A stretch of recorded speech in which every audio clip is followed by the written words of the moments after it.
قربانی کے جانور کی صفات. کیسا جانور ڈھونڈا جائے, اس کا رنگ کیسا ہو. اس کا رنگ تو کوئی بھی ہو سکتا ہے, لیکن رسول اللہ صلی اللہ علیہ وسلم ایسا مینڈھا قربان کیا کرتے تھے جو سینگوں والا, نر یعنی میل, اور جو سیاہی میں دیکھتا, سیاہی میں کھاتا, سیاہی میں چلتا. سیاہی میں دیکھتا یعنی اس کی آنکھوں کے آس پاس کا حصہ کالا, سیاہی میں کھاتا یعنی اس کے منہ کا اگلا حصہ کالا, اور سیاہی میں چلتا یعنی اس کی پنڈلیاں کالی. تو ایسا بکرا یعنی قریب ترین مشابہت ہے. اگر ایسا مل جائے تو بہت اچھا ہے, لیکن اگر ایسا نہ ملے تو پھر جو بھی ہو. ابو ہریرہ سے روایت ہے کہ رسول اللہ صلی اللہ علیہ وسلم نے فرمایا, خاکستری یعنی براؤنش رنگ کا جانور ذبح کرنا اللہ تعالیٰ کو 2 کالے رنگ کے جانور ذبح کرنے سے زیادہ محبوب ہے. یعنی پورا کالا بکرا جو ہم عام طور پر صدقے میں دیتے ہیں, اگر 2 بھی دیے جائیں اس کے مقابلے میں 1 براؤن زیادہ افضل ہے. یہ پتہ نہیں کہاں سے کالے بکرے کے صدقے کا رواج پڑا تھا. سمجھ آئی بات؟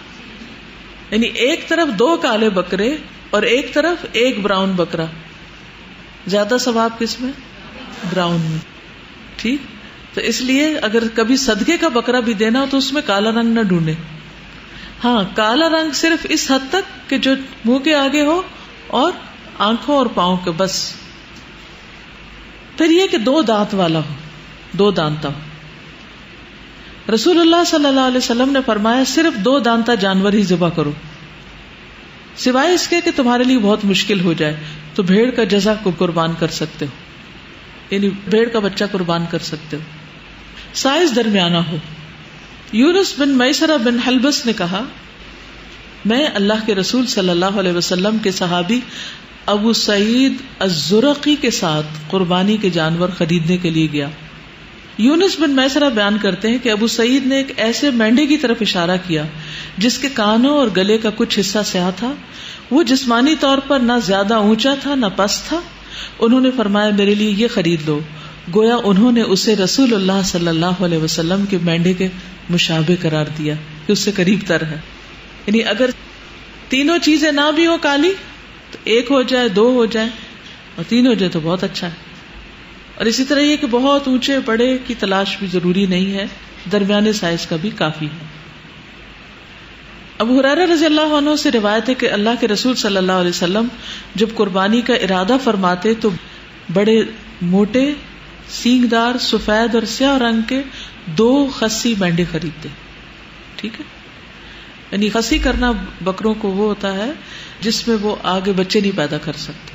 ٹھیک. ابو سعید رضی اللہ عنہ بیان کرتے ہیں کہ رسول اللہ صلی اللہ علیہ وسلم ایسا مینڈا قربانی کیا کرتے تھے جو سینگوں والا اور نر غیر خصی ہوتا تھا. پھر اسی طرح جانور خریدتے وقت اچھی طرح دیکھ بھال کر لی جائے, غور سے دیکھا جائے. حضرت علی سے مروی ہے کہ جناب رسول اللہ صلی اللہ علیہ وسلم نے ہمیں حکم دیا کہ قربانی کے جانور کی آنکھ اور کان اچھی طرح دیکھ لیں. ایسے جانور کی قربانی سے منع فرمایا جس کا کان آگے یا پیچھے سے کٹا ہو, جس کو کٹ نہ لگا ہو, پھٹا ہوا نہ ہو, نہ اوپر سے اور نہ نیچے والی سائڈ سے لٹکنے والی طرف سے, یا اس میں سوراخ نہ ہو, یا وہ پھٹ نہ گیا ہو, یعنی کہیں سے بھی کٹ وغیرہ نہ لگا ہو, یا جسم کے دیگر اعضاء کٹے ہوئے نہ ہو. ٹھیک ہے, یعنی دیکھ بھال کے جانور خریدنا چاہیے. آنکھ بھی دیکھنی چاہیے, کان بھی دیکھنے چاہیے, دانت بھی دیکھنے چاہیے. صرف رنگ اور سائز دیکھ کے نہیں لے لیں.